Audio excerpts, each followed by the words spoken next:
How do you adequately describe 1,000 acres of steel, concrete, glass, and manpower that can move 32 million tons of goods a year off the largest ships in the world?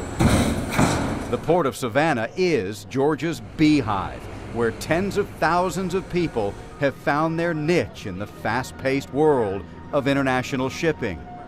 You know, it wasn't too long ago that this industry, these ships, these cranes, were a man's domain, and only a man's domain. But like so many other industries in this country, there was only so much pressure that glass ceiling could take before it would shatter, and it did. The persistence of a single woman was able to lift this industry and the hundreds of women who would follow into a brand new era. I love that kind of work. I love working in heavy equipment.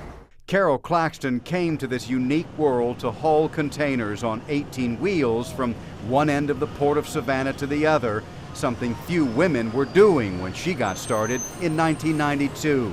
But her goals were much loftier. When the next crane operator job came up, and not many ever do, hers was one of the first applications. It was 1994. This was like a man's world. You know, there was no women. Not yet, but Carol's male bosses encouraged this trailblazing move, and soon Carol found herself in an apprentice's seat.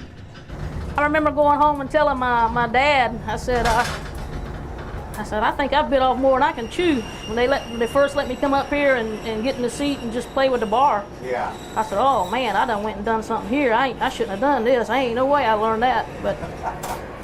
And he told me, he said, well, Carol, they do it. They do it, don't they? And I was like, yeah, they do it. And that glass ceiling was suddenly under her. And Carol, did it take time for the guys in this otherwise man's world to say, you know what, you're okay? Yeah, it did. It took them a little while. It took them a little while. But they come around and they were a good group of guys. They're like my big brothers, you know. After a while, you know, they seen that I was here to run the crane, not to cause, you know, any flack or anything. And once I think they seen that, they were A-okay. The fact that not everyone was on board with the idea of putting a woman in a crane cabin was little more than inspiration to Carol. The more they said I couldn't, the harder I tried, and the more I tried, the better I got, and I just, you know, I succeeded in it, and I loved it, you know. She's also humble. Are you good at this? I think I'm, you know, good enough to get by. Carol Claxton is considered by most in this industry to be the first woman in America ever allowed in this seat. Now, after some 23 years, she is considered an accomplished mentor herself. Miss Carol, she's perfect. Ryan Myers is weeks away from starting his career in cables and containers. Carol has been his teacher as often as he could get her. One day I had Miss Carol, and ever since then, been trying to get her as much as I can, pick her brain. Like I said, she has more of the experience that I like, because you could see it, you know, that she's got so much passion about it. One of the things Ryan is watching is perhaps the most intimidating demand of the job, what's called the moves per shift, how many containers a single crane operator can get on or off a ship in 8 hours. A couple hundred was rocking it back in the 1990s. Today, 400 is a good day.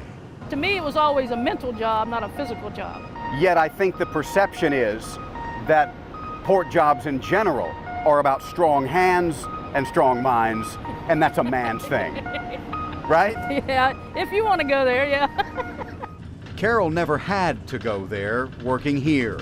And this week, the First Lady of Port Labor will lift her last container, espouse her final piece of advice, and hang up her hard hat for good. There's a small piece of property on a different river waiting for Carol, and retirement, well earned. I plan on doing some fishing and just enjoy life a little bit and not have to, you know, get up to alarm clock. I plan on taking my alarm clock and putting it on a lily pad and sending it down the river.